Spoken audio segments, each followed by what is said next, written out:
आमुची माळियाची जात, आमुची माळियाची जात, शेत लावू बागायत, आम्हा हाती मोठ नाडा, पाणी जाते फुल झाडा, शांती शेवंती फुलली, प्रेम जाई जुई व्याली, शांती शेवंती फुलली, प्रेम जाई जुई व्याली, आम्हा हाती मोठ नाडा, पाणी जाते फुल झाडा, सावताने केला मळा, सावताने केला मळा, विठ्ठल देखीला डोळा, सावताने केला मळा, विठ्ठल देखीला डोळा, आम्हा हाती मोठ नाडा, पाणी जाते फुल झाडा, पांडुरंगा करो पांडुरंगा करो प्रथम नमन, पांडुरंगा करो प्रथम नमन, दुसरे चरण संतातिया, दुसरे चरण संतातिया, नानक कथेचा विस्तार, नानक कथेचा विस्तार,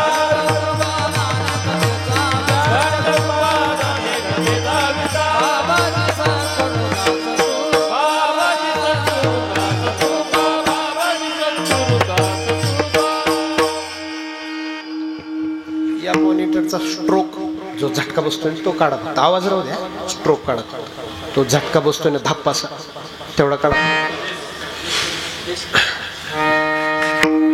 करारविंदेन पदारविंदम मुखारविंदे विनिवेशयन्तम, वटस्य पत्रस्य पुटे शयानं बालं मुकुन्दं मनसा स्मरामि, गृहे गृहे गोपवधू कदम्बा, सर्वे मिलित्वा समवाप्य योगम, पुण्यानि नामानि पठन्ति नित्यं, गोविंद दामोदर माधवेति, लोकाभिरामं रणरंगधीरं राजीवनेत्रं रघुवंशनाथं, कारुण्यरूपं करुणाकरन्तं श्रीरामचन्द्रं शरणं प्रपदे, मनोजवं मारुततुल्यवेगं, जितेन्द्रियं बुद्धिमतां वरिष्ठं, वातात्मजं वानरयोतमुख्यं, श्रीरामदूतं शरणं प्रपदे, श्रीरामदूतं शरणं प्रपदे, निवृत्तिनाथाचे चरणे, निवृत्तिनाथाचे चरणे, निवृत्तिनाथाचे चरणे, निवृत्तिनाथाचे चरणे, शरणायका जनार्दनी, शरणायका जनार्दनी, शरणायका जनार्दनी, शरणायका जनार्दनी, शरणायका जनार्दनी, शरणायका जनार्दनी, निवृत्तिनाथाचे चरणे, शरणायका जनार्दनी, शरणायका जनार्दनी, शरणायका जनार्दनी, निवृत्तिनाथाचे चरणे, शरणायका जनार्दनी, शरणायका जनार्दनी, शरणायका जनार्दनी.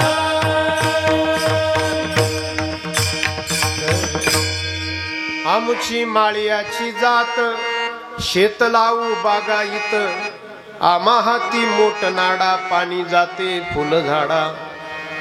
वारकरी संप्रदायातील कर्मयोगी संत श्रेष्ठ सावता महाराज यांच्या अभंग गाथेतील त्यांचे उपलब्ध असणारे 37 अभंग, त्या 37 अभंगातील एक प्रसिद्ध असा सगळ्यांच्या पाठातला, परिचयातला आणि नेहमी ऐकण्यातला अभंग आजच्या या कीर्तन निरूपणाच्या साठी मी तुमच्या समोर मांडला आहे.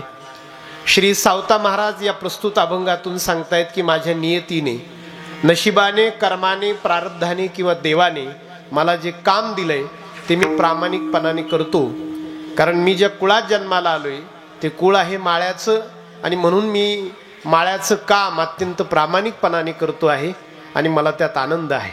आमुची माळ्याची जात, शेत लावू बागायत, हे करताना मला साह्य आहे ते माझ्या हातातल्या वस्तूंचं. आम्हा हाती मोठ नाडा, पाणी जाते फुल झाडा, जीवनात परिणाम असा झालाय की प्रेमाची फुलं उमलली, शांती शेवंती फुलली, प्रेम जाई जुई व्याली.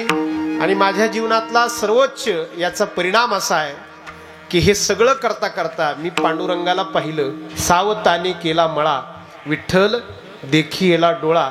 हा माझ्या जीवनाचा परमोच्च आनंदाचा बिंदू आहे.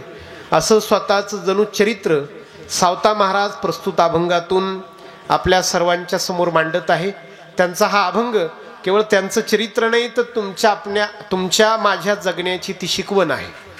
अंधारात चाचपडणारे तुम्ही आम्ही, जीवन कसं जगावं हे नक्की नसणारी माणसं म्हणजे तुम्ही आम्ही. या रस्त्याने जावं का त्या रस्त्याने जावं, हा जगतो ते बरोबर आहे का तो जगतो ते बरोबर आहे, असा विचार करणारी तुम्ही आम्ही या कलियुगातली माणसं. 2024 1 ऑगस्ट आहे आज. या 1 ऑगस्ट 2024 साली सुद्धा निम्म जवळजवळ जगून झालेली माणसं, काही इथं माणसं निम्म्याच्या पुढे गेलेली आहेत, काही निम्म्याच्या अलीकडे, तरी सुद्धा कसं जगावं याचा काही तपास न लागणारी तुम्ही आम्ही सामान्य माणसं. सावता महाराजांच्या अभंगातून जगणं कसं असतं किंवा कसं जगावं याचं मार्गदर्शन मिळण्यासारखं आहे. म्हणून प्रस्तुत अभंग आज चिंतना करता घेत आहोत. त्या अभंगात काही सापडतं का, काही मिळतं का, हा आपण आजचा प्रयत्न त्यांच्या अभंगाच्या द्वारे 1 तासाभरामध्ये करणार आहोत. आपल्याला माहिती आहे की गेली 12 वर्ष, हे 13वं वर्ष आहे. गेल्या 12 वर्षामध्ये आपण संत श्रेष्ठ श्री सावता महाराज यांच्या पुण्यतिथीचा समाधी सोहळ्याचा हा उत्सव भव्य आणि दिव्य स्वरूपामध्ये करत असता. तसेच संत श्रेष्ठ नामदेव महाराज आणि नामदेवरायांच्या घरातली सगळी 13 मंडळी म्हणजे नामदेवराय धरून 14 जण हे समाधीस्थ झाले. ते एकाच दिवशी झाले आणि एकाच क्षणी झाले. नामदेवरायांची समाधी काही फक्त त्यांची समाधी नाही, त्यांच्यासोबत बाकीच्या 13 जणांची समाधी आहे, 14 जणांची ते धरून. असे ते 14 जण आणि सावता महाराज 15 जण. या 15 संतांच्या समाधी सोहळ्याच्या निमित्ताने होणारा हा आपला अखंड हरिनाम सप्ताह, तसेच संगीत, शिव महापुराण कथा, कथा प्रवक्ते जितेश महाराज शिंपी, आपल्या सप्ताहाचे मार्गदर्शक आदरणीय हरिभक्तीपरायण श्री बाळासाहेब महाराज गतीर, युवा कीर्तनकार, आमच्या संस्थेचे आदर्श विद्यार्थी यांनी ही सेवा माझ्या वाट्याला दिलेली आहे. आजचा 6वा आहे का, 6वा दिवस असेल ना, 5वा दिवस. आजच्या या 5व्या दिवसाची सेवा आदरणीय हरिभक्तीपरायण श्री गोरख महाराज गतीर, बाळासाहेब महाराज गोडसाल त्यांनी म्हटली. आमच्या माऊलींनी, ज्ञानेश्वरीने बोटांनी त्या चालीला सजवलं. आपण सर्व टाळकरी मंडळी या निमित्ताने उपस्थित आहात. श्रीराम भजनी मंडळ मखमलाबाद, तसेच या सप्ताहाचे आयोजक श्री क्षत्रिय काशीमाळी समाज मखमलाबाद, आपण सर्व पुरुष बांधव, माता भगिनी, सावता महाराजांचे, नामदेवरायांचे आपण सर्व भक्त, वारकरी संप्रदायाचे आपण सर्व भक्त, निवृत्तीनाथ महाराजांचे आपण सगळे वारकरी फडकरी, आपल्याला ही सेवा पेटीवर आमचे मित्र श्री सीताराम दादा पिंगळे या निमित्ताने साथीसाठी उपस्थित आहेत, विनेकरी आहेत, आपण सर्वच मंडळी आहात. आपल्याला जशी जमेल तशी, देव जशी बुद्धी देईल, हनुमंतराय जशी सेवा करून घेतील, रामराय आपल्याला जसे अनुकूलता देतील तशी सेवा आपण 10 वाजता सावता महाराजांच्या चरणी समर्पित करण्याचा मोडका तोडका प्रयत्न करू. विठ्ठल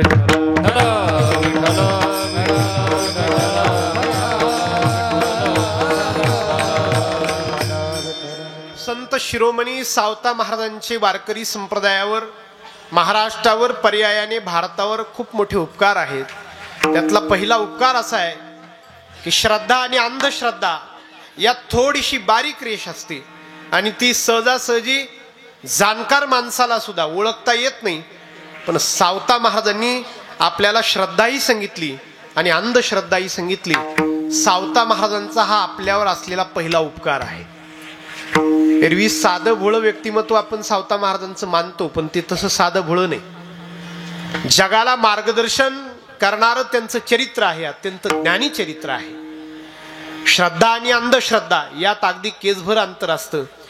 कधी काळी मनुष्य श्रद्धेच्या प्रांतातून अंधश्रद्धेत जातो आणि कधीतरी अंधश्रद्धेतून श्रद्धेत येतो.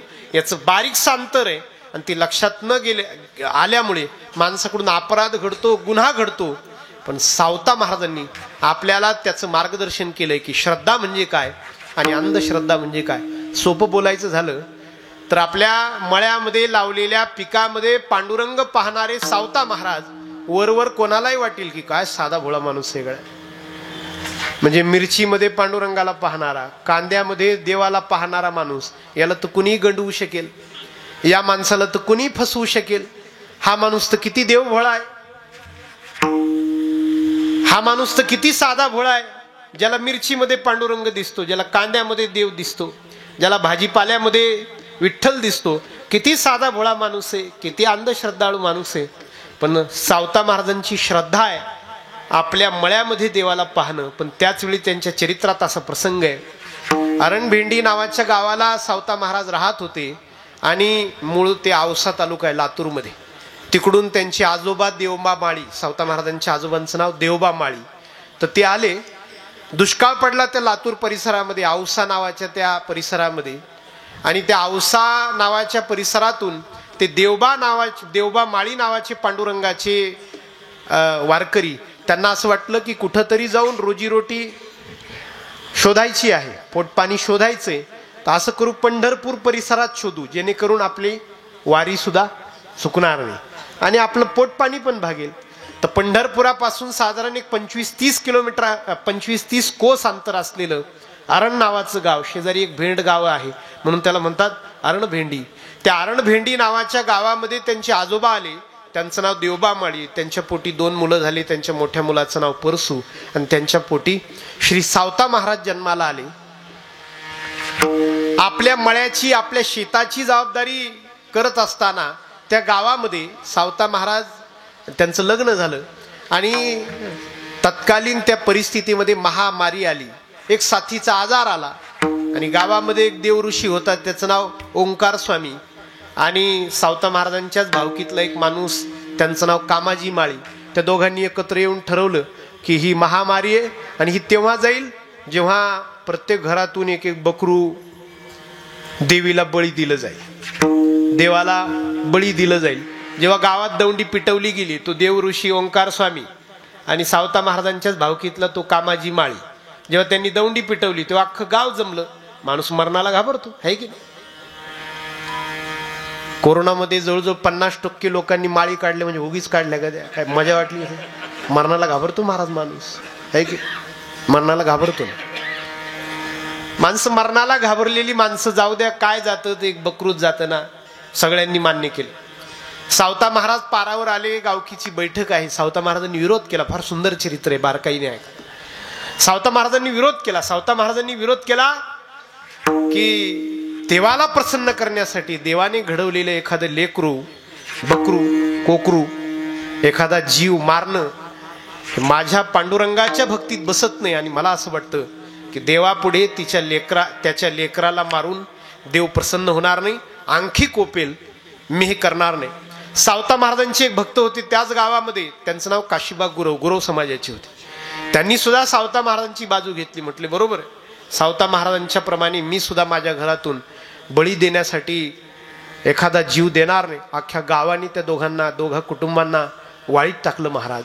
आणि त्याच्यात पुढे होते ते सावता महाराजांच्या भावकीतला तो माणूस कामाजी माळी. हे एक दुर्दैवच असतं गड्या, है की? एक दुर्दैवच असतं. मी कधी कधी असा विचार करतो बरं का बाळासाहेब महाराज, की छत्रपती शिवाजी महाराजांनी अफजल खानाचं पोट फाडलंय, छत्रपती शिवाजी महाराजांनी शाहिस्ते खानाची बोट छाटलीत, जसवंत सिंग पाठीला पाय लावून छत्रपतींना घाबरून पळून गेलाय, सिद्धी जोहरला तर बेमालूमपणे छत्रपतींनी फसवलंय.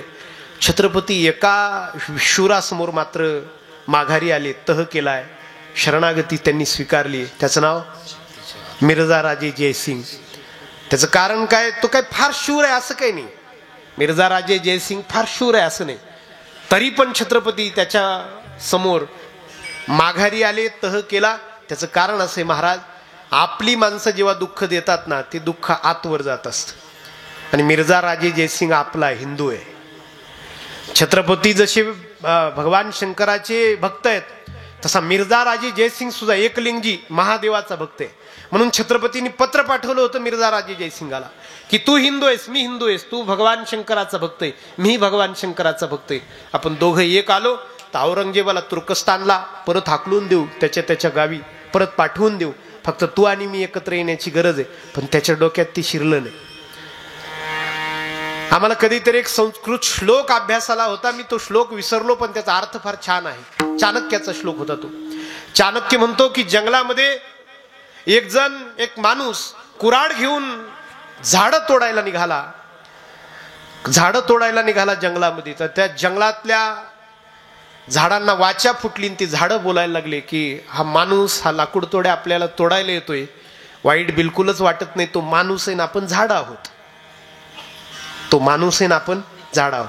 वाईट त्या कुऱ्हाडीचं सुद्धा वाटत नाही की ती घाव घालणार आहे, ती लोखंडाची आहे ना आपण लाकडाची आहोत, वेगळे आहोत, कुळ वेगळं आहे. ती लोखंडाची आहे आणि आपण लाकडाची आहोत. वाईट माणसाचं नाही वाटत, वाईट कुऱ्हाडीचं नाही वाटत, वाईट वाटतं कुऱ्हाडीच्या मागे लावलेल्या, कारण तो आपला आहे, कारण तो आपला आहे. मी कधीतरी कविता वाचली होती, कुणाची आठवत नाही, पण 2 ओळी फार ध्यानात राहिल्या. पत्थर तो हजारों ने मुझे मारे लेकिन, पत्थर तो हजारों ने मुझे मारे लेकिन, जो दोस्त ने मारा है वो बड़ा गहरा लगा है. हजारो लोकांनी दगडफेक केली, पण एक दगड फार आतमध्ये हृदयाला लागला, जो माझ्या मित्राने मारलाय. तो काही फार धारधार होता असं नाही, तो मित्राने मारला म्हणून लागला, एवढा त्याचा अर्थ. तो माझ्या जवळच्याने मारला, एवढा त्याचा अर्थ. सावता महाराजांना त्रास देणारा त्यांचा भावकीतला माणूस आहे तो कामाजी माळी, त्याचं नाव. सावता महाराजांचा भक्त आहे काशीबा गुरव. त्यांनी सांगितलं नाही, आम्ही नाही बळी देणार. त्या कामाजी माळीने सावता महाराजांचा ऊस पेटवून दिला. सावता महाराज सकाळी आले, दुःख झालं, डोळ्यातून अश्रू आले. तर त्या काशीबा गुरवने सांगितलं तर महाराज फक्त तुम्ही सांगा, मी त्या कामाजी माळीला ठेवतच नाही, संपूर्णच टाकतो. सावता महाराजांनी त्या काशीबा गुरवला धरलं आणि सांगितलं, पोरा, हे हात उगारण्यासाठी नाही, हे हात उभारण्यासाठी आहे. हे हात कुणावर आक्रमण करण्यासाठी नाही, तर रोज नवीन नवीन निर्मिती करण्यासाठी हे हात आहेत. आपण परत उचलव. आयुष्य संपलंय का? नाही संपलं. आपण परत एकदा शेतात येऊ. काय केलं? नुकसानच केलं ना, त्या पलीकडे आपण तर साबूत आहोत ना. आपण परत एकदा ऊस. आणि हजारो त्रास देऊन सुद्धा, हजारो प्रकार करून सुद्धा त्या दोघांनी तो बळी दिला नाही. परिणाम असा झाला, महाराज इतिहास सांगतो, त्यांचं चरित्र असं सांगतं की त्या आरणभेंडी नावाच्या गावातल्या प्रत्येक घरातलं कुणी ना कुणी माणूस त्या महामारीमध्ये गेलं, पण सावता महाराज आणि काशीबा गुरवांच्या घरातलं मात्र कुणीच गेलं नाही. इतिहास म्हणतो, त्यांचं चरित्र म्हणतं, त्यांचा चरित्रातला ग्रंथ म्हणतो, जो महिपती बाबांनी लिहिलाय. विठ्ठल विठ्ठल.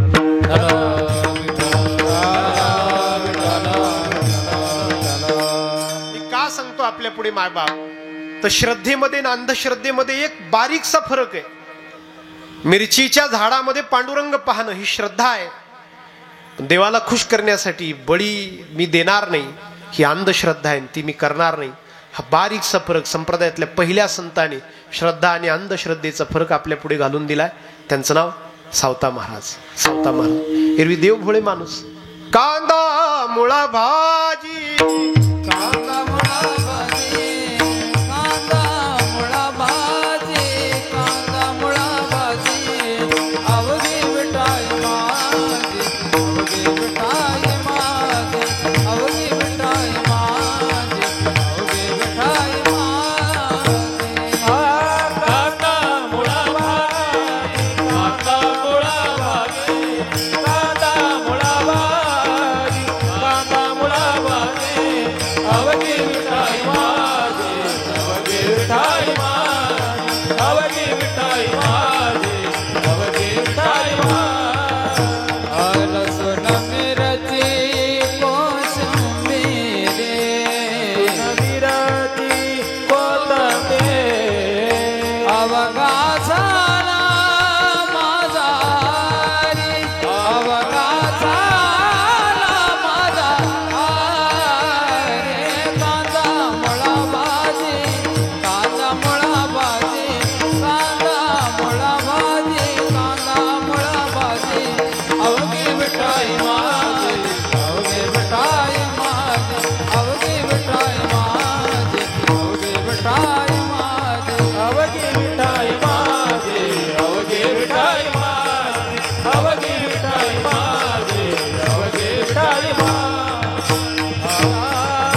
दुसरा सावता महाराजांचा उपकार आपल्यावर असा आहे बरं का, की आध्यात्मिक माणसाने आहे ती जागा सोडावी लागते.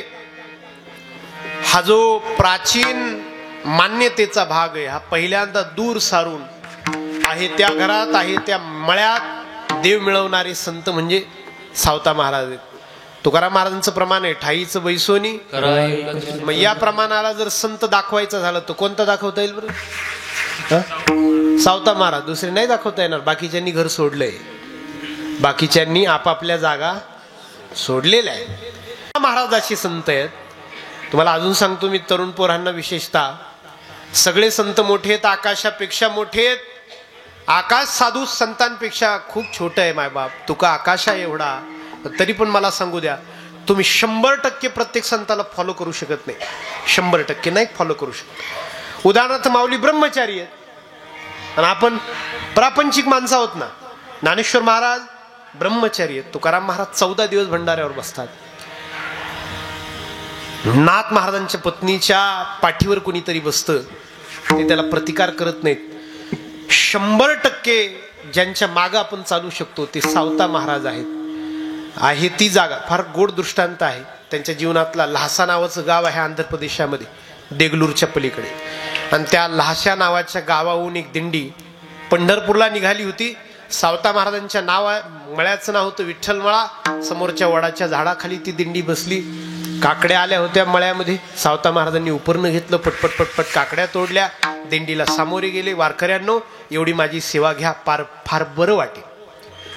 तर दिंडीतल्या वारकऱ्यांना वाटलं की आता दिंडीत निघालो आपण, नाही कसं म्हणायचं. दिंडीत निघाल्यावर नाही म्हणता येत असतं का कुठं?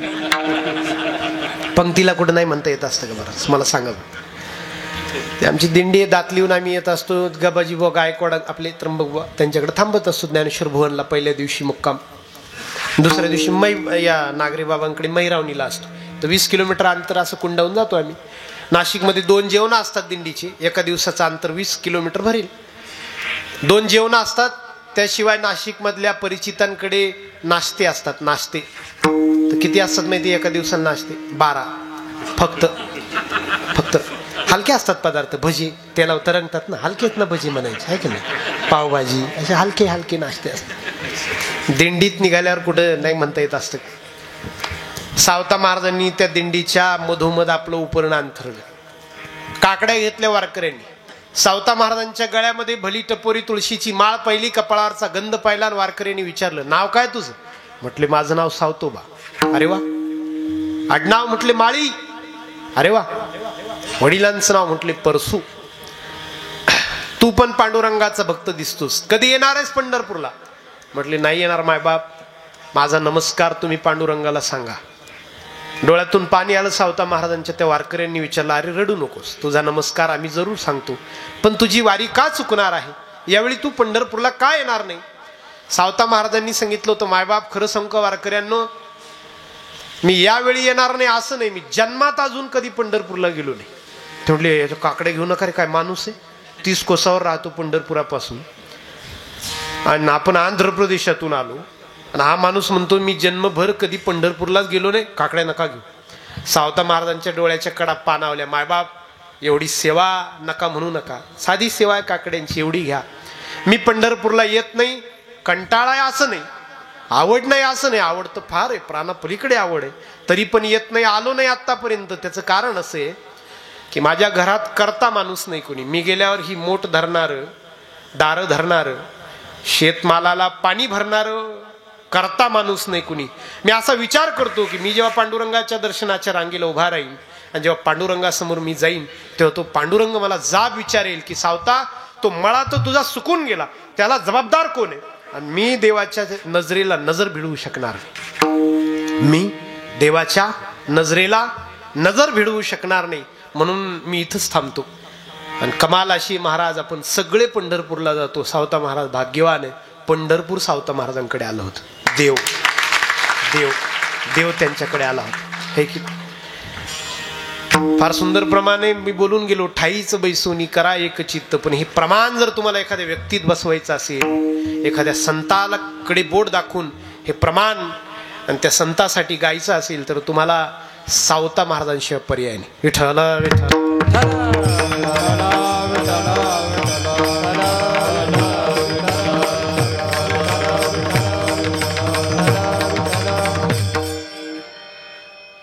आलेलं काम नशिबाला, प्रारब्धाला, नियतीला आलेलं काम करता करता राम मिळवलाय तो सावता महाराजांनी. तो कोणत्या मार्गाने मिळवला आपण त्यांना विचारूयात. त्याचं उत्तर, काम करता करता मी नाम जपून राम कसा मिळवला. सावता महाराज अभंगाच्या पहिल्या चरणात. आमुची माळी याचे जात, आमुची माळी याचे जात, आमुची माळी याचे जात, आमुची माळी याचे जात, आमुची माळी याचे जात, आमुची माळी याचे जात, आमुची माळी याचे जात, आमुची माळी याचे जात. शेतलाऊ बागायत, शेतलाऊ बागायत, शेतलाऊ बागायत, शेतलाऊ बागायत.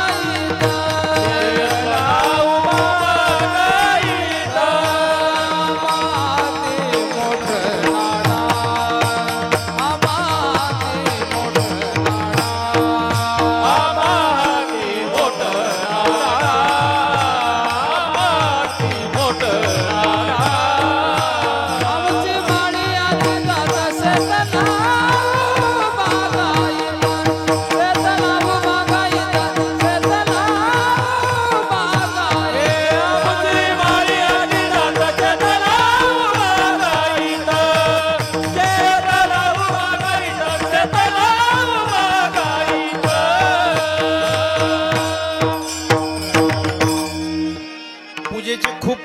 पूजेचे खूप प्रकार आपलं शास्त्र सांगतं. पंचोपचार पूजा, षोडशोपचार पूजा, नमस्कारालाही पूजा म्हटले कुठं कुठं शास्त्राने. पूजेचे खूप प्रकार आहेत. फूल वाहिलं तरी ती सुमन पूजा आहे, पुष्पपूजा आहे देवाची. अक्षत वाहिली तरी ती अक्षत पूजा आहे. दीप देवाला दाखवला तरी ती दीप पूजा आहे देवाची. पूजेचे अनेक प्रकार आहेत.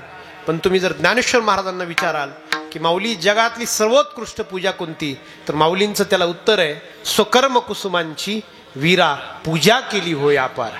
तया सर्वात्मका ईश्वरा स्वकर्म कुसुमांची वीरा पूजा केली होय अपारा. तोषा लागे मग तिये पूजे रिजलेनी आत्मराजे. वैराग्य सिद्धी देजे पसाय तया. मग वैराग्य फार कामाचे. ते हे विषय वैराग्य, आत्मलाभाचे भाग्य, जेने ब्रह्मानंद योग्य जीव होती किंवा होती जीव. आपल्या वाट्याला आलेलं काम फार प्रामाणिकपणाने करणं, याच्यासारखी पूजाच नाही. सोपं सांग, मी कीर्तनकार आहे, मी प्रामाणिकपणाने कीर्तन करणं, त्याच्यावर अभ्यास करून येणं, मांडण्याचा प्रयत्न करणं बुद्धीप्रमाणे, नाही का. आवाज माझा जर भांडवल आहे तर आवाज सांभाळण्याचं मी प्रयत्न करणं, हे माझं काम आहे. आणि मी जर हे प्रामाणिकपणाने केलं तर मला ईश्वरापर्यंत पोहोचण्यासाठी अन्य कुठल्याच साधनाची गरज नाही. ही ज्ञानेश्वरी मृदंग वाजवते, अंबादास महाराज मृदंग वाजवतायत. या दोघांनी जर असा विचार केला की आज माझा मृदंग सावता महाराजांच्या सेवेला आलाय आणि सावता महाराज या कीर्तनामध्ये आहेत, असा जर त्या दोघांनी विचार केला तर त्यांना अन्य कुठल्याही साधनाची ईश्वरापर्यंत पोहोचण्यासाठी गरज पडणार नाही. तेच गायकांच्या बाबतीत आहे, तेच टाळकऱ्यांच्या बाबतीत आहे, तेच तुम्ही कशी काय मागे राहाल हे केलं. तुम्ही जर प्रामाणिकपणाने ऐकलं, प्रामाणिकपणाने, हे काय सांगतायत महाराज गड्या, बरोबर आहे का हे? तुम्ही जर प्रामाणिकपणाने श्रोत्या ऐकण्याचं काम केलं तर तुम्हाला मुक्त होण्यासाठी, ईश्वरापर्यंत पोहोचण्यासाठी, काय माहिती का, माणिक फार किमतीचं आहे ना, माणिक. पण प्रामाणिक नावाचं माणिक तर फार किमतीचं आहे. प्रामाणिक नावाचं माणिक फार किमतीचं आहे. आपापलं काम. माझा एक मित्र नॉर्वे नावाच्या देशाला जाऊन आला, इंजिनियर आहे. तर आल्यावर मला सांगत होता, महाराज फार भारी देश आहे. तर म्हटलो कसा भारी देश आहे? म्हटलं लोक फार प्रामाणिक आहेत. तर म्हटलं कसं काय प्रामाणिक गड आहे? त्यांनी मला उदाहरण सांगितलं होतं. म्हटली महाराज, पेपरचा दुकानदार दिवसभर पेपर विकत बसत नाही. गावचा ओटा असतो मध्यभागी पार, पेपरचा गठ्ठा आणतो पारावर ठेवतो, समोर भांड ठेवतो, दुसऱ्या कामाला निघून जातो. सीसीटीव्ही नाही, कॅमेरा नाही, कोणी राखण नाही, तरी पण माणसं येतात, पेपर उचलतात, त्याची किंमत. पैसे त्या भांड्यात टाकतात. कोणाकडे सुट्टे नसतील तर तो त्या भांड्यातून सुट्टे करून घेतो. संध्याकाळी दुकानदार जेव्हा येतो उरलेले पेपर मोजतो आणि जमा झालेली रक्कम मोजतो. हिशोब लागलेला असतो. जेवढे पेपर गेले तेवढे पैसे लोकांनी त्या भांड्यात टाकलेले असतात. हा प्रयोग जर आपण मखमलाबादला केला तर नाही, मी तर विचारलं फक्त, तुम्ही हसले याचा अर्थ तुम्हाला काही शंका दिसते? याचाच अर्थ असा आहे की नक्की जो पहिला येईल तो गठ्ठाच उचलून नेईल, रद्दीला द्यायला कामाला येईल नाही का? भांड चोरीला गेल्याची बातमी दुसऱ्या दिवशीच्या पेपरला छापून आल्याशिवाय राहणार नाही. प्रामाणिक नावाचं माने फार अनमोल आहे, फार किमतीचं आहे. आणि मग प्रामाणिकपणा म्हणजे काय? प्रामाणिकपणाची व्याख्या काय? प्रामाणिकपणाची व्याख्या तुकाराम महाराजांचा एक अभंग आहे. आले भागा ते करीतो, आले भागा ते करीतो, आले भागा ते करीतो, आले भागा ते करीतो. नाम उच्चारितो तुझे, नाम उच्चारितो, आले भागा ते करीतो, आले भागा ते करीतो, तुझे नाम उच्चारेतो, तुझे नाम उच्चारेतो, आले भागा ते करीतो, आले भागा ते करीतो, आले भागा ते करीतो, तुझे नाम उच्चारेतो, तुझे नाम उच्चारेतो, तुझे नाम उच्चारेतो, आले भागा ते करीतो, तुझे नाम उच्चारेतो, तुझे नाम उच्चारेतो, तुझे नाम उच्चारेतो.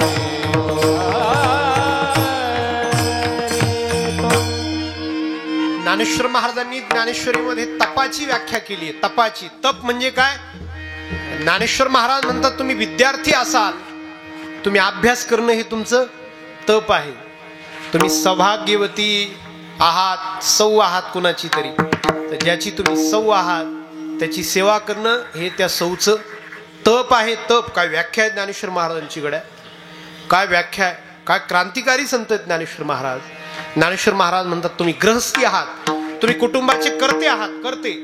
तुम्ही ते कुटुंब चांगल्या पद्धतीने सांभाळणं हे तुमचं नुसतं कर्तव्य नाही, ते तुम्ही जर केलं तर ते तुमचं तप आहे, तप. महाभारत नावाचा ग्रंथ आहे, त्याच्यामध्ये एक फार सुंदर दृष्टांत आलाय. कौशिक नावाचे ऋषी, कौशिक नावाचे ऋषी झाडाच्या बुंध्याला तपस्येला बसले आणि बगळी बसलेली होती त्या फांदीवर. तिने विष्ठा टाकली आणि ती विष्ठा त्या कौशिक नावाच्या ऋषींच्या खांद्यावर पडली. त्यांना बगळीचा राग आला की काय बगळी गड्या, हिला कळत नाही का मी तपाला बसलो आता. तर त्यांनी असं वरती पाहिलं आणि ती बगळी जळून भस्मच झाली, राखच झाली. त्यांना बरं वाटलं की म्हणजे आपल्या डोळ्यात ताकद आहे. दुपार झाली, भूक लागली, झोळी घेतली, शेजारच्या गावामध्ये भिक्षाम देही भिक्षेसाठी हजर झाले. ज्या माऊलीच्या घरासमोर उभे राहिले, आवाज दिला भिक्षाम देही, ती आजारी पतीची सेवा करत होती, सेवा करत होती. थोडा उशीर झाला तिला दवा पाणी देताना बाहेर यायला.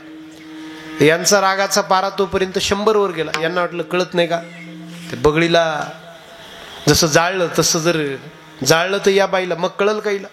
ती बाई जरा वेळाने भाकरी घेऊन आतून आली तर यांनी रागाने तिच्याकडे पाहिलं.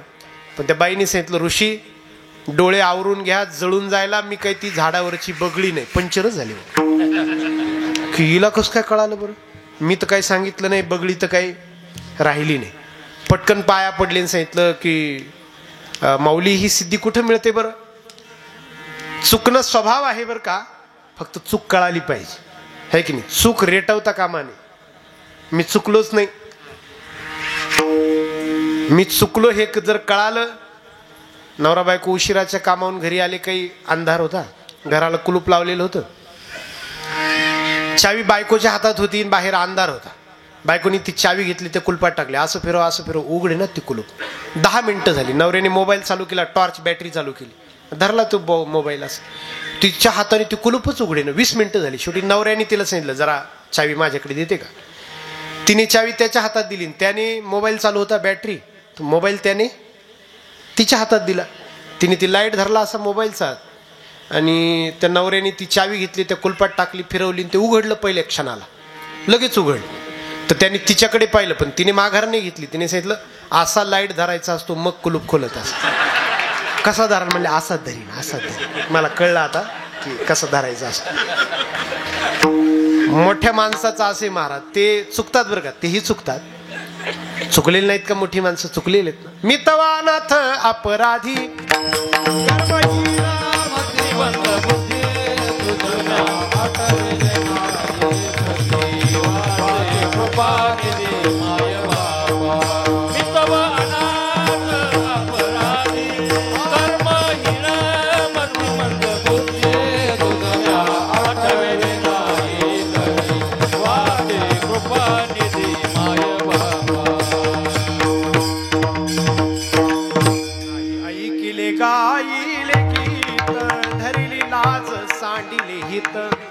नावडी पुराण बैसले संत. मोठी माणसं सुद्धा चुकलीत, फक्त ते माफी मागतात. पटकन माफी मागितली त्या माऊलीची. ओ माऊली, ही सिद्धी कुठे मिळते, कसं काय कळालं तुम्हाला. त्या बाईने सांगितलं मला तुला प्रवचन द्यायला वेळ नाही ऋषी, मला आजारी पतीची सेवा करायची. तुम्ही असं करता का. गावात एक वैश्य तुळाधार नावाचा दुकानदार आहे, जरा भेट घेता का त्याची, तो सांगेल तुम्हाला काही. हे गेले शोधतच होते की त्या दुकानदाराने आवाज दिला, ऋषी मीच वैश्य तुळाधार, तुम्ही मलाच शोधताय. म्हणले कमाल, काय गाव आहे का काय, सगळ्यांना माहिती मी कशाला आलो, मी काय केलं. ऋषी जवळ बसले. म्हटले तर थोडं सांगा ना जरा, ते कसं काय कळलं तिला, तुम्हाला तरी कसं काय कळलं की मी तुम्हाला शोधतोय. त्या वैश्य तुळाधार नावाच्या दुकानदाराने सांगितलं माझ्याकडे गिऱ्हाईक येतोय, आणि गिऱ्हाईक म्हणजे गिऱ्हाईक नाही, ते माझं देवासमान रामासमान गिऱ्हाईक आहे. मी त्याला राम असं म्हणत असतो. म्हणून मला तुम्हाला प्रवचन द्यायला वेळ नाही. तुमच्याकडे लक्ष देता देता तराजूमध्ये जर काही कमी जास्तपणा झाला तर माझा ईश्वर मला माफ करणार नाही.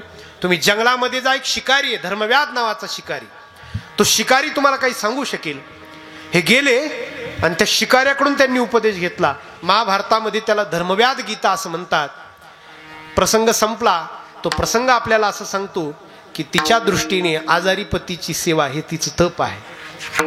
दुकानदाराच्या दृष्टीने प्रामाणिकपणाने माल मोजून देणं हे त्याचं तप आहे.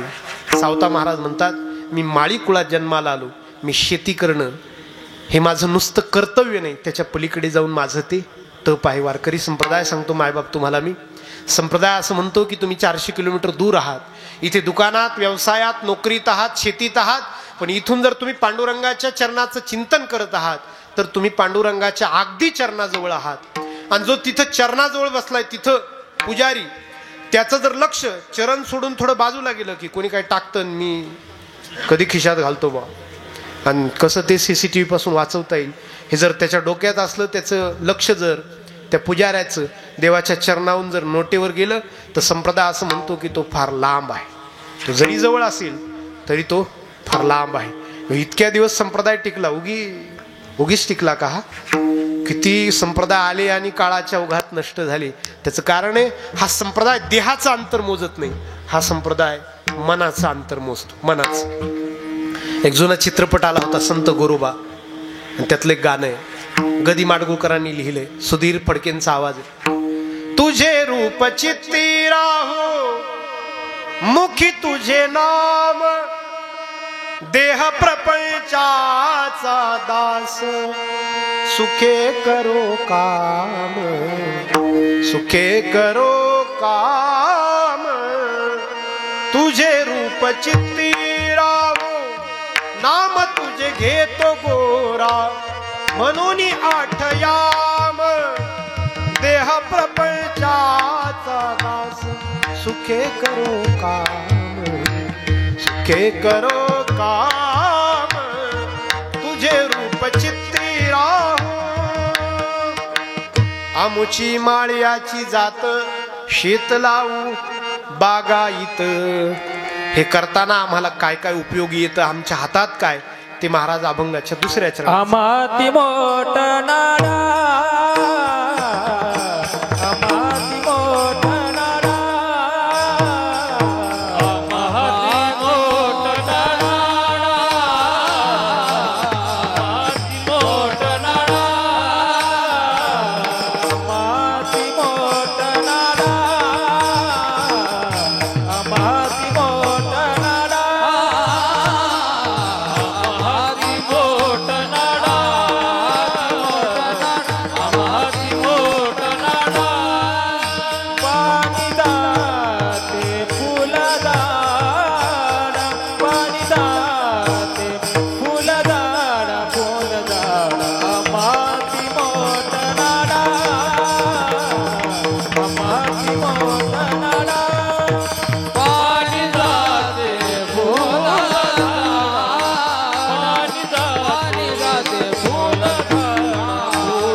आतापर्यंत जग ज्यांनी बदललंय ते तिघ जण आहेत, शास्त्रज्ञ, ऋषी आणि संत.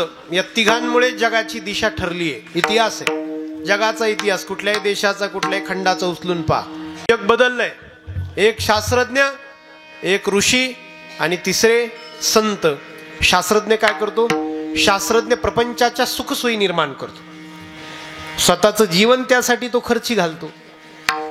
जगाची एखाद्या आजारापासून सुटका करतो, एखादी असुविधा असेल गाडी निर्माण करतो, वाफेचं इंजिन तयार करतो, बल्ब तयार करतो. थॉमस एडिसनने बल्ब तयार केलाय.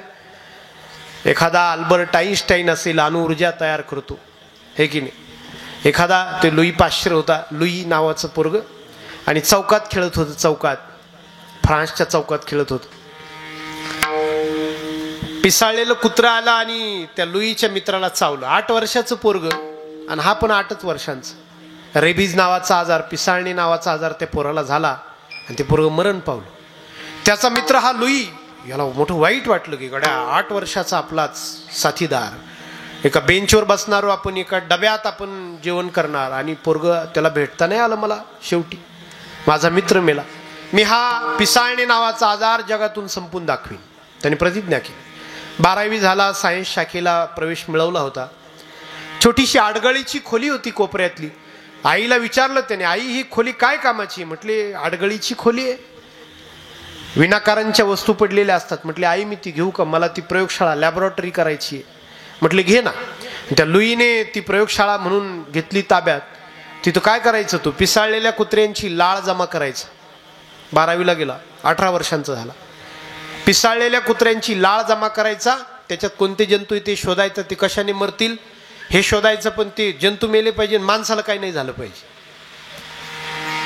यासाठी त्याने आयुष्यातली 12 वर्ष वाया घातली. लोकांनी तर त्याला वेड्यात काढलं, कोणीच बोले ना त्याच्याशी.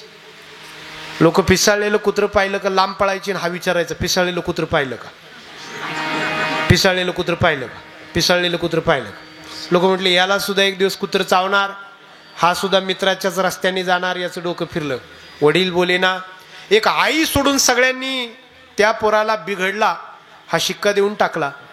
अहो इतकं ते पोरग टाकाऊ समजलं गावाने की पलीकडच्या त्या गल्लीतल्या एका मुलीवर त्या लुईचं प्रेम होतं. तर त्या दोघांनी म्हणजे याच्या सासऱ्याला यांनी सांगितलं की तुमच्या मुलीवर माझं प्रेम आहे, ती सुद्धा राजी, आम्हाला लग्न करायचंय.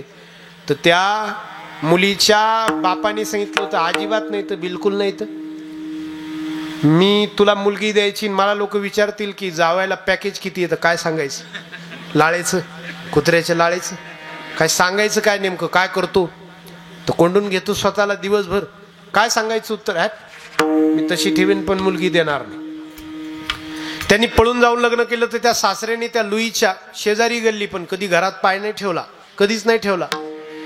पण तपाला सिद्धी असते महाराज. कधीतरी त्याला असं रसायन सापडलं, अशी लस सापडली की जी जंतू मारील रेबीजचे, किंवा ती जर दिली तर रेबीजच होणार नाही, जंतू शरीरात प्रविष्ट होतील पण असर करणार नाही, अशी वॅक्सिन त्यांनी तयार केली. राष्ट्राध्यक्षाला कळवली. राष्ट्राध्यक्षाने माकडावर प्रयोग झाले. शेवटी माणसावर प्रयोग करायचे देशातलं कुणी तयार होईना. त्या शास्त्रज्ञांनी सांगितलं मी टोचून घेतो आणि मग मला कुत्रं पिसाळलेलं चावेल. त्याला 18 दिवस तुरुंगात ठेवलं त्या गजांच्या, की काय होतो का परिणाम. पिसाळलेली 3 कुत्री त्याने चावून घेतली. स्वतःच्या इंजेक्शनावर विश्वास एवढा. 3 कुत्रे स्वतःला चावून घेतली, काही परिणाम झाला नाही. शेवटी ती लस यशस्वी ठरली.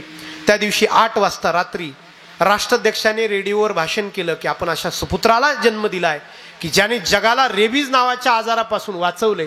आपण भाग्यवान आहोत. जगाला जेव्हा कळालं ते पोतेच्या पोते पैसे भरून पाठवले जगाने, पोतेच्या पैसे, की काय सुपुत्र जन्माला घातला, त्याला एकदा आमच्या देशात पाठवा, आम्हाला त्याचा सत्कार करायचा आहे.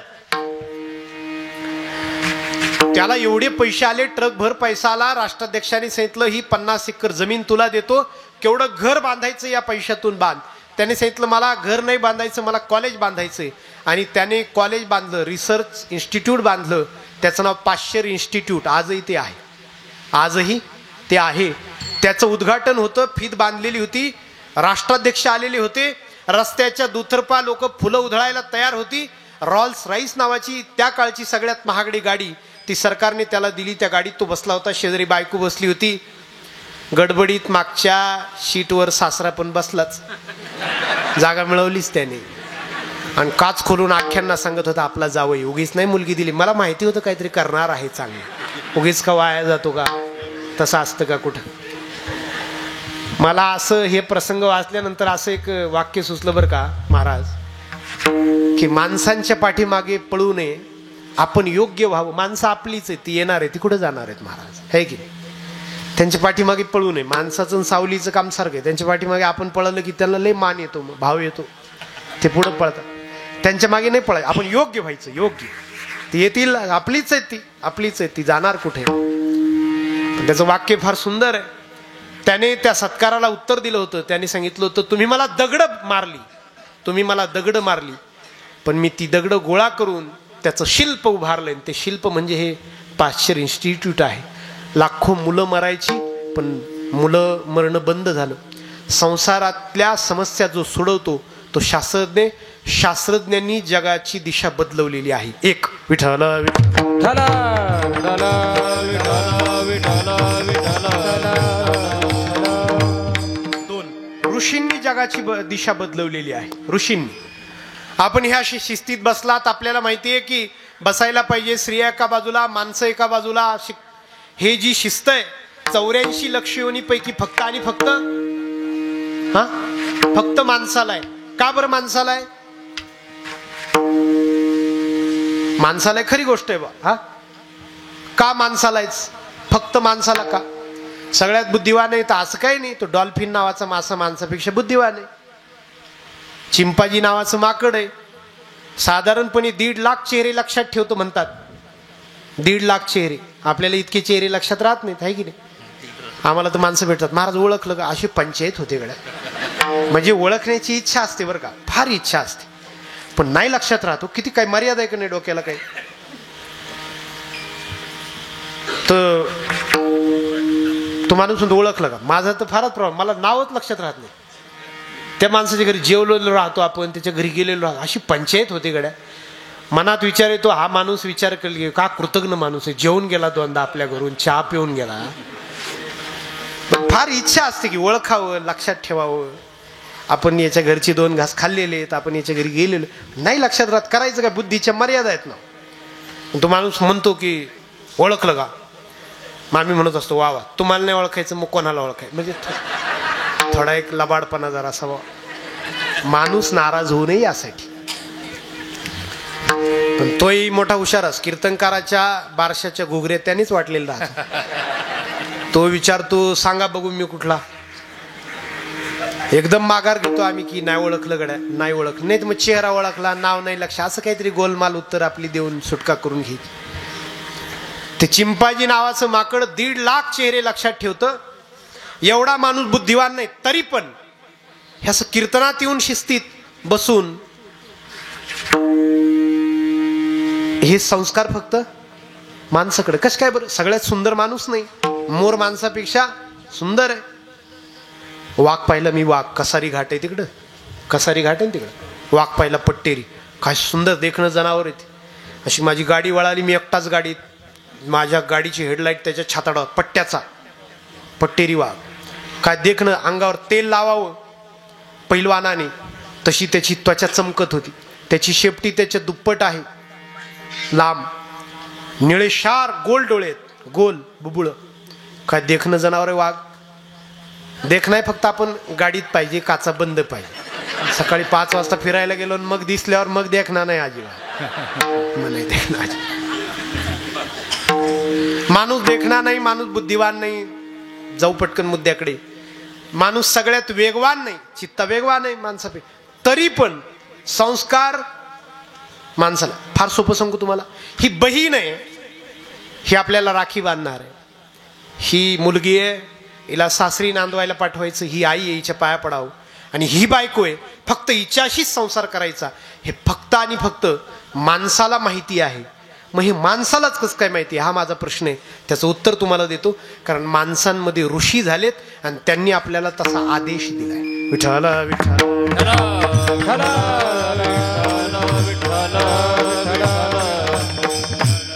इतर त्यांच्यामध्ये ऋषी झाले नाहीत, त्यांच्यामध्ये याज्ञवल्क्य नाही, त्यांच्यामध्ये भृगु नाही, त्यांच्यामध्ये महर्षी च्यवन नाही, पिप्पलायन नाही, कनाद नाही, गौतम नाही, त्यांच्यामध्ये ऋषी नाही, व्यास नाही, म्हणून ते प्राणी आहेत ना. आपल्यामध्ये ऋषी झाले म्हणून आपण माणसं आहोत.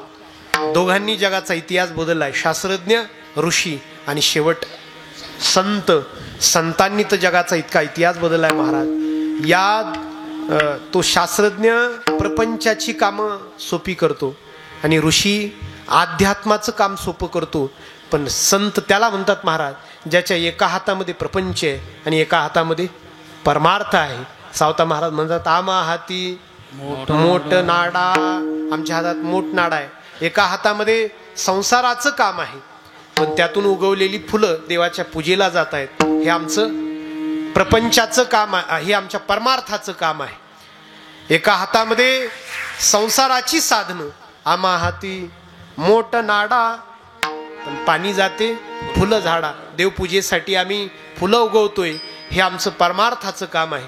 ज्याच्या एका हातामध्ये अध्यात्म आहे आणि एका हातामध्ये संसार आहे, त्याला संत म्हणतात. फार सोपी व्याख्या सांगतो तुम्हाला. जो स्वतः जीवनात त्याग करून जगाचं सांसारिक जीवन सोपं करतो त्याला शास्त्रज्ञ म्हणतात. जो अध्यात्माचा उपदेश करतो त्याला ऋषी म्हणतात.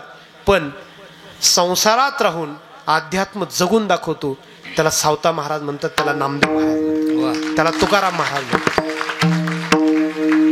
त्याला तुकाराम महाराज म्हणतात. म्हणून तुकाराम महाराजांचा अभंग आहे की त्याप्रमाणे तसे संत आहेत आणि संत आपल्याला मार्गदर्शक आहेत. तैसे संत जगे, तैसे संत जगे, तैसे संत जगे, तैसे संत जगे. करुणे दाविते अंगे, क्रिया करुणे दाविते अंगे, तैसे संत जगे. हा तैसे संत जगे. क्रिया करुणी अंगे, क्रिया करुणी दाविते अंगे, तैसे संत जगे. तैसे संत जगे.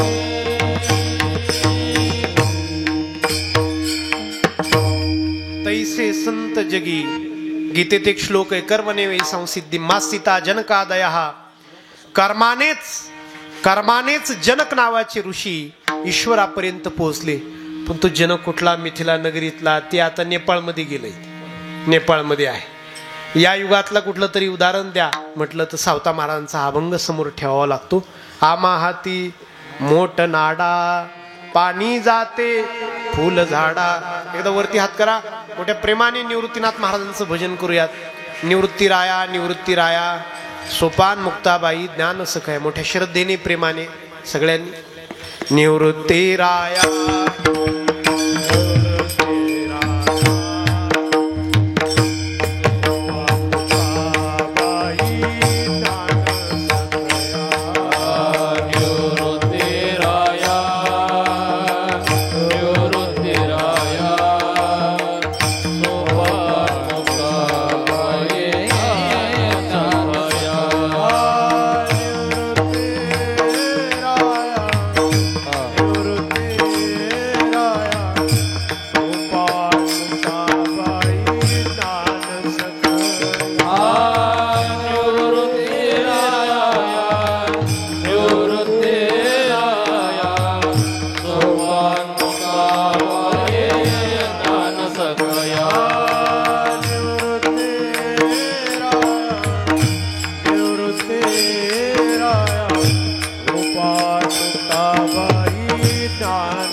की आपण शेतात काम करत आहात पण पीक कशाचं घेतलं बरं, काय परिणाम आला.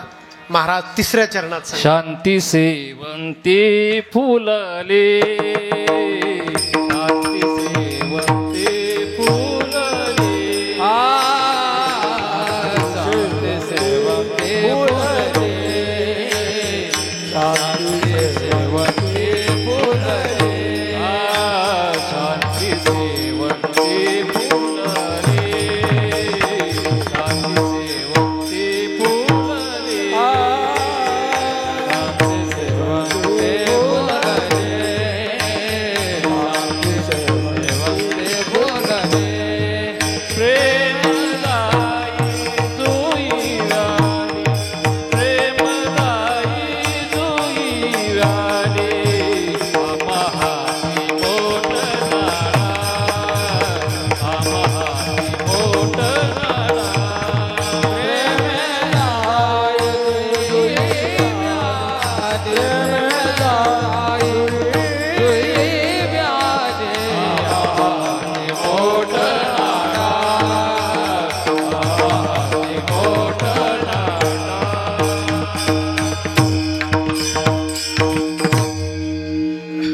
सावता महाराज सांगतायत माझ्या परिश्रमाला फळ आलं.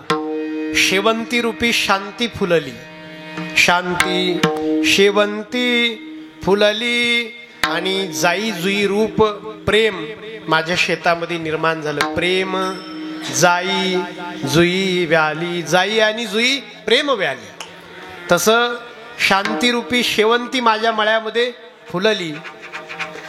बरं का, साधारणपणे शेतीची वर्गवारी जी छत्रपतींनी केलेली आहे, छत्रपती शिवाजी महाराजांनी, ती तीन वर्गात केलेली आहे. एक भाजीपाला आणि फुलांचा शेतकरी, कर टॅक्स बसवण्यासाठी स्लॅब आपण म्हणतो ना, तर ते तीन प्रकारात वर्गवारी छत्रपतींच्या काळातली आहे, शिवाजी महाराजांची. भाजीपाल्याचा आणि फुलांचा शेतकरी, धान्याची शेती करणारा शेतकरी आणि लाकडाची शेती करणारा, साग म्हणा देवदार म्हणा, हे लाकडं लावून ते मोठे करून तोडायचे आणि ते विकायचे. एक लाकडाची शेती, दुसरी धान्याची शेती आणि तिसरी भाजीपाला आणि फुलांची शेती, फळांची शेती. छत्रपतींची वर्गवारी आहे आणि ती योग्य सुद्धा आहे. सावता महाराजांना लाकडाची शेती नाही करावी वाटली, धान्याच्या सुद्धा शेतीचा उल्लेख नाही त्यांनी केला. त्यांनी केलाय तो फुल शेतीचा उल्लेख, कारण सगळ्यात नाजूक शेती आहे ना ती, सगळ्यात नाजूक आहे की नाही. प्रेम करणं, भक्ती करणं हे नाजूक माणसाचं काम आहे की नाही. प्रेम करणं, भक्ती करणं हे नाजूक माणसाचं काम आहे, म्हणून त्यांना आवडते ती फुल शेती, फुल शेती. शांती शेवंती फुलली, त्यांच्या त्या फुल शेतीला फळ आलं किंवा त्याचा परिपाक शांतीमध्ये घडला. शांती अंतकरणाची एक अशी अवस्था आहे महाराज. माऊलींच्या भाषेत जर वर्णन करायचं झालं तर ज्ञानेश्वर महाराज असं म्हणतात की निर्वातीचा म्हणजे फॅन नसावा, खिडक्या बंद असाव्या आणि देवासमोर आपण दिवा लावावा.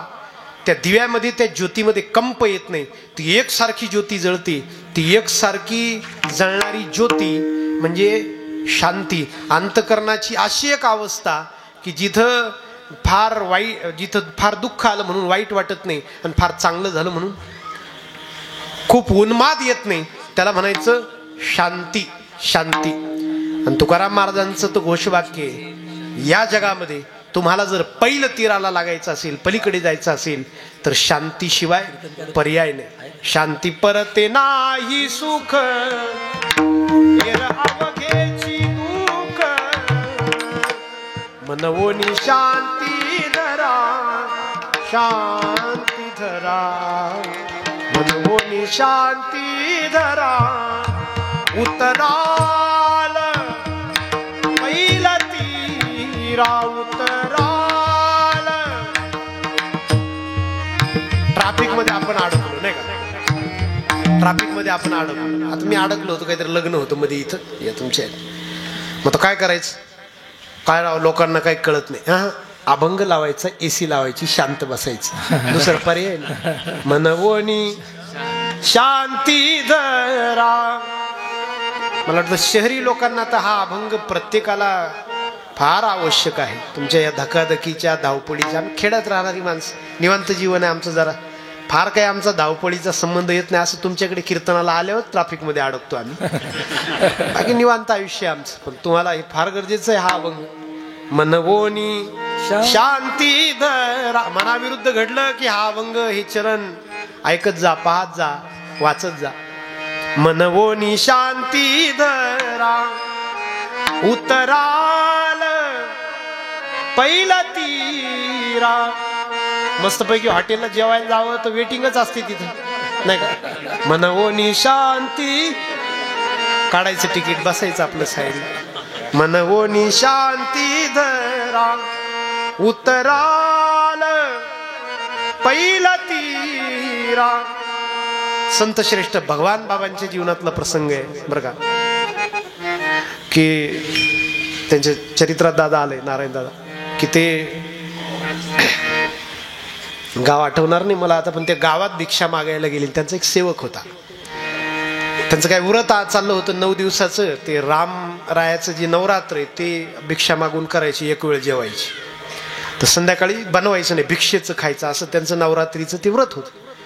तो गेले, तर ज्या माणसाच्या घरी गेले त्यांनी शिव्या द्यायला सुरुवात केली भगवान बाबांना, फार शिव्या द्यायला सुरुवात केली. काही दोष नाही, काही नाही, बाबांनी ऐकून घेतलं. ते बाबांची सेवक होते, ते तिथं गेल्यावर बाबा झाडाखाली ती भिक्षा सोडली आणि उपवास सोडायला म्हणून बसले. आणि त्यांच्या सेवकांनी सांगितलं, बाबा जर मला सांगितलं असतं ना, मी त्याला ठेवलाच नसता, काय तुम्ही मला सांगायचं फक्त. काय केलं त्याने, काय बिघडवलं रे आपलं? बाबांनी विचारलं त्या सेवकाला. म्हटले त्याने फार शिव्या दिल्या ना बाबा, शिव्या दिल्या. तर फार गोड वाक्य बाबांनी सांगितलं होतं, शिव्या दिल्या? कधी दिल्या? आपण जर घेतल्याच नाही तर त्याने दिल्या कशा काय? देणाऱ्याने फार प्रयत्न केला, पण आपण जर नाहीच म्हटलो तर वस्तू कोणाकडे राहत असते? देणारा खूप शिव्या देत असेल, आपण नाही घ्यायच्या, ते त्याच्याकडेच राहत असतात. परत भेट झाली की देईल तो, परत नाही घ्यायच्या, त्याच्याकडेच राहतील त्या. याला शांती म्हणतात. मनवोनी शांती धरा, दया क्षमा शांती, हा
संपली. पण इतकंच सांगून जाईन, ज्या अर्थी सावता महाराज म्हणतायत की मी जे कर्म केलं, जे कष्ट केले, त्या कष्टाचा परिणाम प्रेम आणि शांती या रूपाने माझ्या शेतात दिसला, माझ्या अंतकरणात दिसला, माझ्या मनात दिसला. याचाच अर्थ असा आहे की आपण प्रामाणिकपणाने काम केलं की या 2 गोष्टी मिळतात, शांती आणि प्रेम. शांती शेवंती फुलली, प्रेम जाई जुई व्याली. म्हणजे हा आरसा आहे. जर आपण प्रामाणिकपणाने काम करत असतो तर या 2 गोष्टी आपल्याला मिळतील, किंवा या 2 गोष्टी जर मिळालेल्या असतील तर आपण काम प्रामाणिकपणाने केलंय. ज्या अर्थी या 2 गोष्टी आपल्या जीवनात अद्यापपर्यंत आलेल्या नाही, शांती आणि प्रेम, त्या अर्थी आपल्या कामात काहीतरी अजूनही उणीव आहे, ती दूर करण्याचा प्रयत्न केला पाहिजे. शांती शेवंती फुलली, प्रेम जाई जुई व्याली. प्रेम सुख देई, प्रेम सुख देई, प्रेमाविन नाही समाधान. महाराज प्रेम मिळालं, शांती मिळाली, एवढं काम केलं, परिणाम काय झाला, शेवट काय झाला? महाराज म्हणतात, ज्यासाठी हे जीवन आहे, ज्यासाठी मानवी जीवन आहे, त्याच्या सर्वोच्च टोकावर आम्ही गेलो, त्याच्या पलीकडे शिखर नाही आणि त्याच्या पलीकडे मोठं भाग्य नाही, तिथे आम्ही पोहोचलो. अभंगाचं शेवट. सावधानी केला मला, सावधानी केला मला,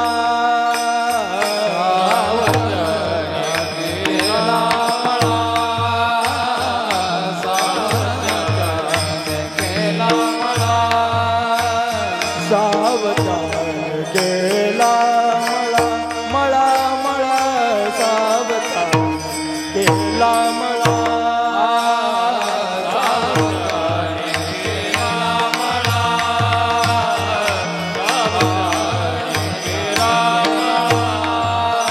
विठ्ठल देखियाला डोळा, विठ्ठल देखियाला डोळा,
जाते पाणी जाते फुल झाडा पाणी जाते फुल झाडा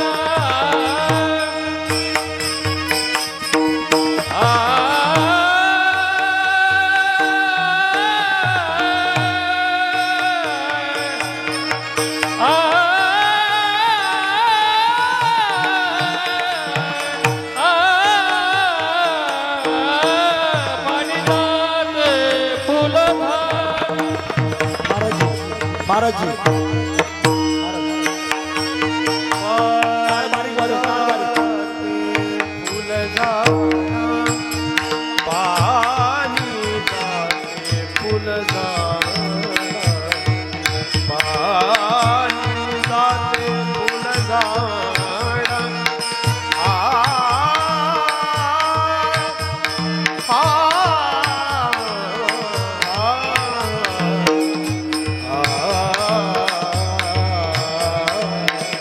सीताराम भाऊ कधी लावल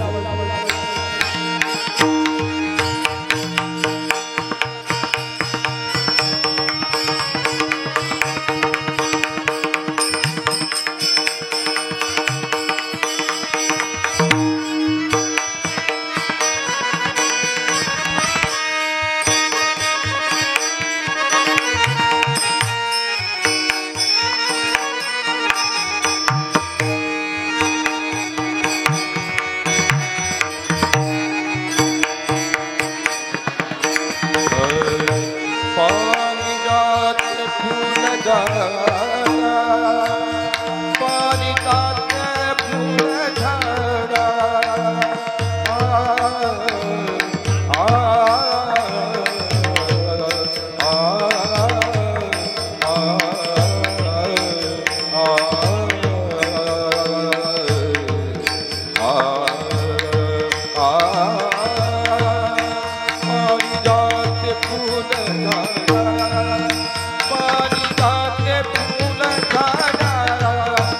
पाणी जाते फुल झाडा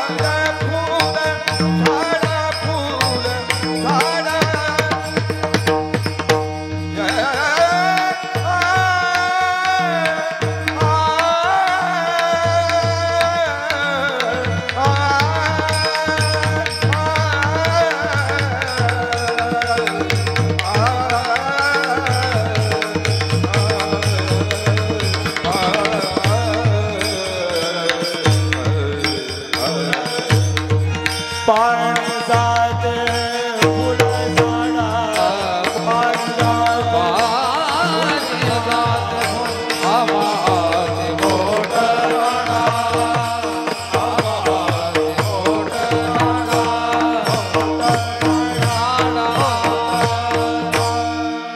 झालेली सेवा सावता महाराजांच्या चरणी नामदेवरायांच्या चरणी समर्पित करतो. सगळी मृदुंगाचार्य गायनाचार्य आपल्या सप्ताहाचे मार्गदर्शक युवा कीर्तनकार श्री बाळासाहेबजी महाराज गतीर यांनी ही सेवा माझ्याकडे दिली होती.